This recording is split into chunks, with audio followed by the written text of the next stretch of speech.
আসসালামু আলাইকুম সম্মানিত শিক্ষার্থীবৃন্দ, গেম অফ স্টাডির তরফ থেকে আমি আবির স্যার সকলকে স্বাগতম জানাচ্ছি খুবই গুরুত্বপূর্ণ নিউজ আপডেটে। তো বলা যাচ্ছে যে এসএসসি পরীক্ষার পেছানো নিয়ে যা বলেছে আন্তঃশিক্ষা বোর্ড।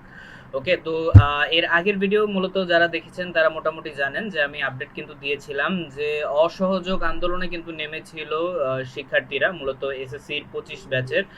তো তাদের দাবি ছিল যাতে পরীক্ষা 1 মাস পেছানো হয়। তো এই ব্যাপারে হচ্ছে সিদ্ধান্তটা কি আসতে পারে, তো চলুন আমরা দেখে নিই। ওকে, তো বলা হচ্ছে যে আন্তঃশিক্ষা বোর্ডের পরীক্ষা নিয়ন্ত্রক এবং ঢাকা শিক্ষা বোর্ডের পরীক্ষা নিয়ন্ত্রক অধ্যাপক এস কামাল উদ্দিন সময় সংবাদকে বলেছেন যে এমনিতেই এসএসসি পরীক্ষা 2 মাস পিছিয়ে গেছে, তারপর আবার এই পরীক্ষা শেষ হলে এইচএসসি পরীক্ষা শুরু হবে, সেটার রুটিন প্রকাশ হয়ে গেছে। ঠিক আছে, বৃহস্পতিবার বিকালে মুঠোফোন অধ্যাপক কামাল উদ্দিন বলেন যে এসএসসি পরীক্ষা বিশাল একটা কর্মযজ্ঞ, যেখানে শুধু কেন্দ্রই নয় অনেক বিষয় আছে। তো পরীক্ষার প্রশ্নপত্র উত্তরপত্রও পৌঁছে গেছে। এরপর হচ্ছে কেন্দ্রগুলো নিরাপত্তার বিষয় আছে, সব মিলিয়ে শিক্ষার্থীদের কেউ কেউ পরীক্ষা পেছানোর যে দাবি করেছে সেটা কোনোভাবেই সম্ভব নয়। আর পরীক্ষা পেছানোর দাবিগুলো কোনোটাই যৌক্তিক নেই উল্লেখ করে তিনি বলেন তাদের দাবিগুলো আমাদের কাছে অনানুষ্ঠানিকভাবে জানানো হয়নি।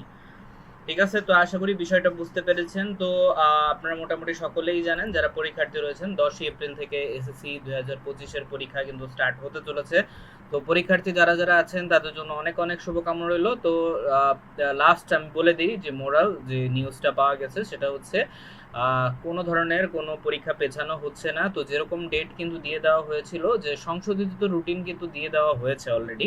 তো যারা পান নাই তারা অবশ্যই সংগ্রহ করে নেবেন। ওকে, আচ্ছা, তো অনেক অনেক শুভকামনা রইল সকলকে। ইনশাল্লাহ আপনাদের সর্বোচ্চ সাফল্য আমি কামনা করছি। ওকে, তো আমি আবির স্যার এখান থেকে বিদায় নিচ্ছি। নিয়মিত আপডেট পেতে অবশ্যই চ্যানেলটিকে সাবস্ক্রাইব করতে ভুলবেন না। ওকে, আল্লাহ হাফেজ।